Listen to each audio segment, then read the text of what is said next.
हालिया दौर में एआई इमेज प्रोसेसिंग और जनरेशन के क्षेत्र में तेजी से तरक्की कर रहा है।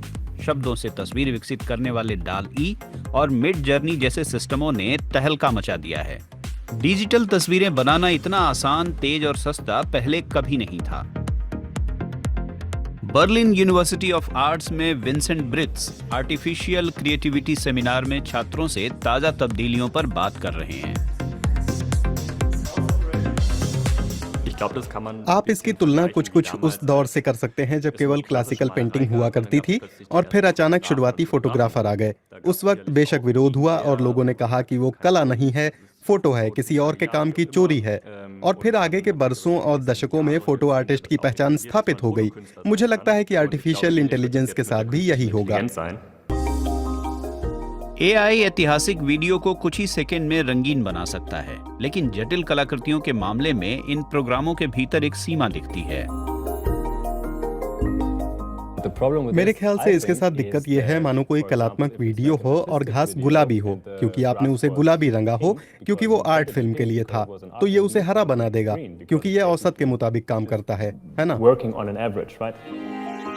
जटिल इमेज प्रोसेसिंग जैसे शेडिंग और लाइटिंग एआई पर आधारित नई पीढ़ी के ग्राफिक प्रोग्राम के लिए दिक्कत नहीं है।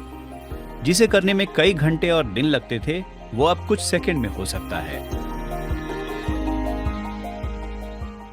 ये बेशक डराने वाला है कि ज्यादा से ज्यादा लोग अनगिनत संख्या में तस्वीरें जनरेट कर सकते हैं और जिन तस्वीरों को बनाने में मैं इतना वक्त खर्च करता हूँ उनका पहले जैसा महत्व नहीं रहा, लेकिन साथ ही वो बस साधन हैं जिन्हें सीखा और बुद्धिमानी से इस्तेमाल किया जा सकता है।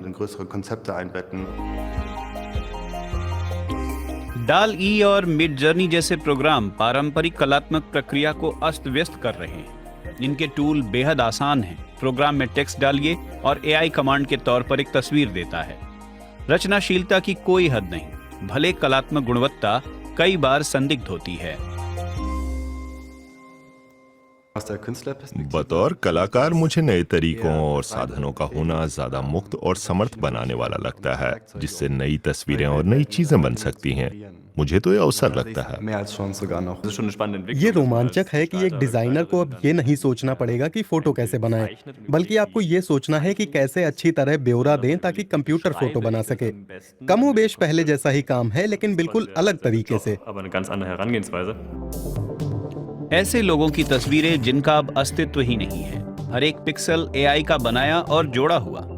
वेब पर मौजूद लाखों असली लोगों की तस्वीरों से लेकर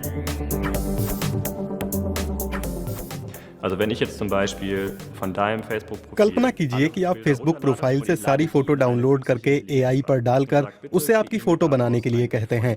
एआई इससे ज्यादा कुछ नहीं करता कि उन सभी तस्वीरों को देखे और आपकी एक फोटो बना दे। वो पहले से मौजूद फोटो प्रोसेस नहीं करता। हर एक पिक्सल आपकी ही तस्वीरों पर आधारित है, लेकिन अलग रचना है।